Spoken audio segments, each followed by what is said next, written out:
They had already decided how Silas Crane was going to die. Down at the Mercantile in Pine Hollow, the men warming their hands by the stove had it all figured out. Some said the cold would take him before the first thaw. Others said the loneliness would get there first. Old Silas, 63 winters on him, a bad hip that had never set right, a roof that sagged on the north side, and not one living soul who came to check whether his chimney still smoked in the morning. The whole town agreed on it the way people agree on the weather. Silas Crane would die alone out on that ridge, and nobody would know until spring. What none of them knew, what not a single person in that warm little store could have guessed, was that on the worst night of that whole brutal winter, somebody was going to knock on his door, and that knock would change everything. Silas hadn't always been the man they whispered about. Folks forget that. 30 years back, he'd ridden into the high country with a young wife named Della and a wagon full of hope, and the two of them had built that ranch board by board with their own bleeding hands. He'd been a strong man then, a laughing man, if you can believe it. The Crane place had the best spring water in the valley, and a porch where Della used to sit shelling peas while the sun went down gold over the mountains. But the mountains take as much as they give. Della went first.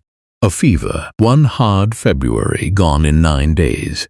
They never had children. The Lord had not seen fit. After that, it was just Silas and the wind.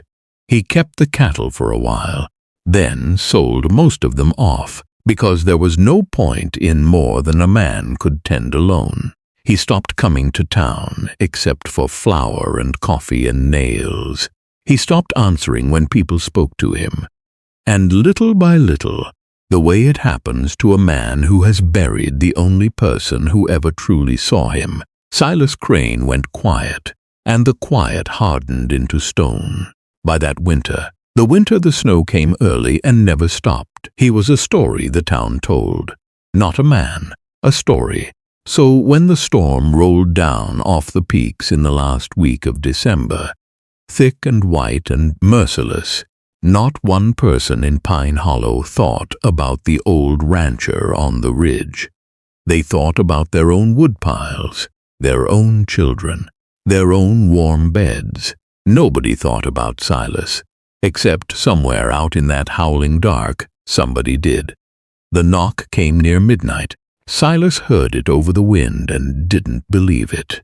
He was sitting by a fire burned down to coals, a blanket over his knees, his bad hip aching the way it always ached when the cold got into the marrow. He told himself it was a branch, a loose shutter. The mind plays tricks on a man who hasn't heard another voice in weeks. Then it came again. 3 slow knocks, deliberate, human. He took up the lamp and crossed the room slower than he liked, his hip catching with every step, and he pulled the heavy door open against the drift that had piled up to the threshold. And there, in the swirling white, stood a woman. She was wrapped in a man's old coat far too big for her, the collar crusted with ice, a wool scarf wound around her head so only her eyes showed, and her eyes, Silas would remember later, were the steadiest he had ever seen on a living person. She carried a single carpetbag, and she was shaking so hard from the cold she could barely stand. But she did not look away from him. She did not beg. She did not explain. She just looked at him and waited. "Lady," Silas said, and his own voice startled him, rusty from disuse. "You're going to freeze to death on my porch." She said nothing. "Where in God's name did you come from?" Nothing. Only those steady eyes and the snow gathering on her shoulders. Now a softer man might have wondered if he was dreaming. A harder man might have shut the door. But Silas Crane, for all his stone, had once been the kind of man who built a porch for a woman to shell peas on. And something in him that he thought had died with Della stirred.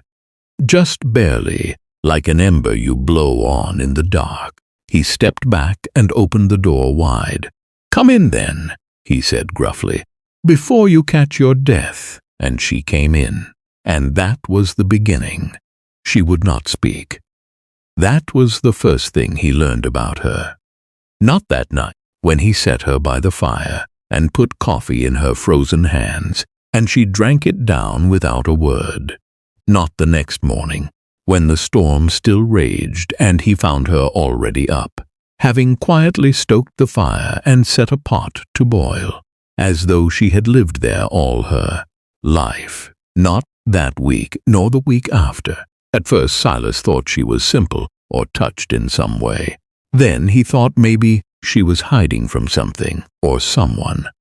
A woman alone, out in a storm at midnight, doesn't come from a happy place. But there was nothing simple about her. He watched her mend the tear in his coat with stitches finer than Della ever managed. He watched her take one look at his sagging north shelf and prop it with a wedge of kindling so it sat level. He watched her notice things. The way his hip pained him on the stairs, the way he favored his right hand, and quietly rearranged the small world of that cabin so that everything he needed was where he could reach it without hurting. She spoke with her hands, and her hands said, "I am not leaving you to die out here." He took to calling her nothing at all, because she gave him no name.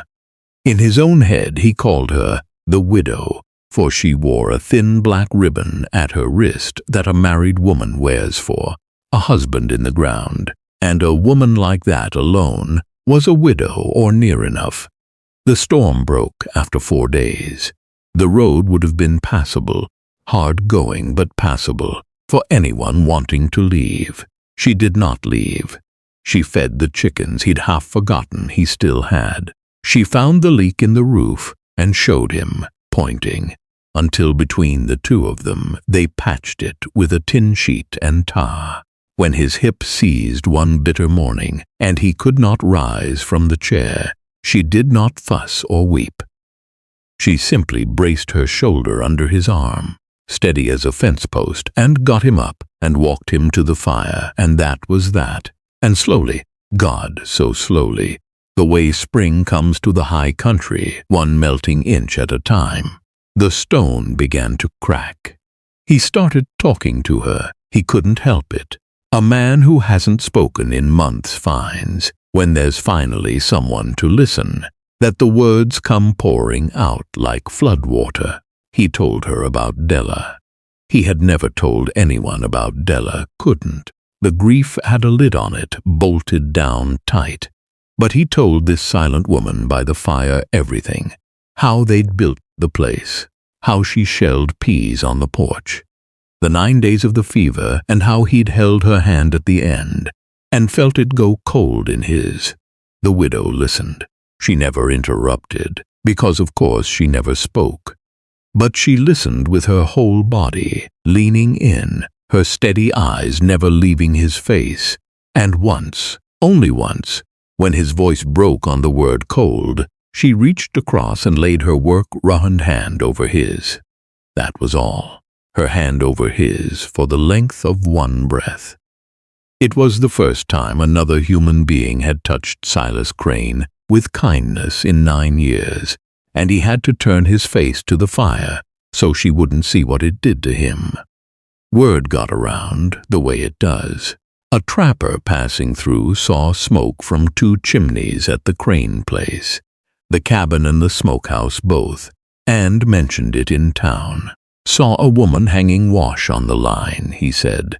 By the time the story reached the mercantile stove, it had grown teeth.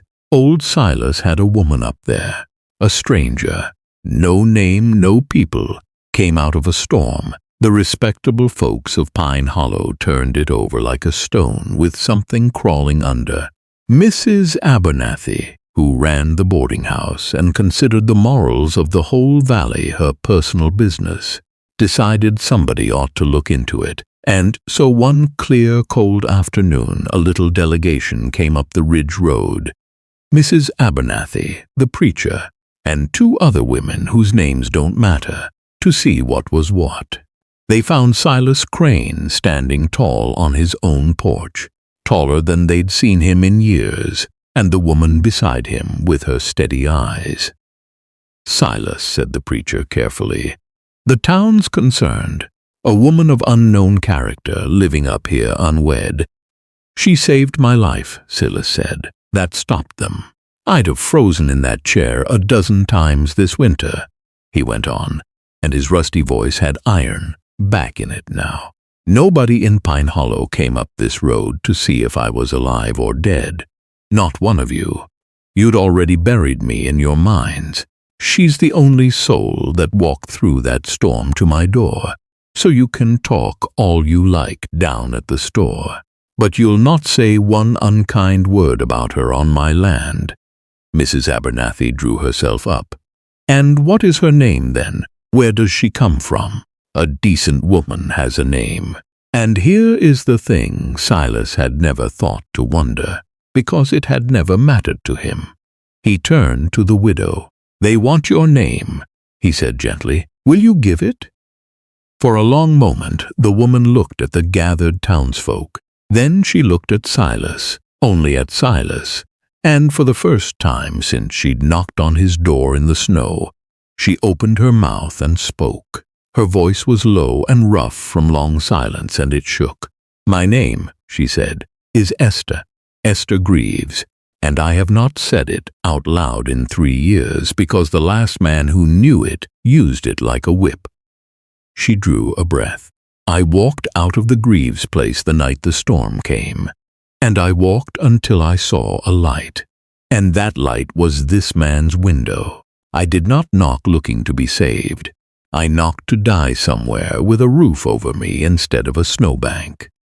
Her steady eyes filled at last. "He let me in, he fed me. He never once asked me for anything. He is the only person in this world who let me be silent until I was ready to speak, and I am not leaving him." The porch was very quiet. Even the wind had dropped. The preacher took off his hat. They were married in the spring, when the road cleared and the first green came back to the high meadows, not because the town demanded it. Silas would have told the whole valley to go hang before he let it dictate to him. But because one evening on the mended porch, with the sun going down gold over the mountains the way it used to, Silas Crane took Esther's roughened hand in his and said, "I'm an old man with a bad hip and a stone where my heart used to be. But you put a crack in that stone, woman, and the light got in. I'd be honored if you'd stay till the end of my days." And Esther, who had learned that her voice was hers to give and no one's to take, said, "I'll stay past them. I'll plant peas on this porch and I'll shell them in your chair. And when you're gone, I'll still be here, because you gave me back a place in the world." He laughed then, the laughing man, come back after 30 years. The men at the mercantile stove had been so sure. They'd known exactly how Silas Crane was going to die, alone, forgotten, his chimney cold by spring. They were wrong. Because on the worst night of the worst winter anyone could remember, when every door in Pine Hollow stayed shut, 2 lonely people who had each given up on being seen found each other in the dark, and discovered that it is never, ever too late for the snow to bring something warm to your door. Silas Crane did not die alone. He lived. For 9 more good years he lived, with a woman who shelled peas on his porch and held his hand when the cold got into his bones. And when he finally did go, it was in the warm, in his own bed, with Esther's steady eyes the last thing he saw. The town had been right about one thing only. That winter did change a man's whole life. They just never guessed it would be for the better.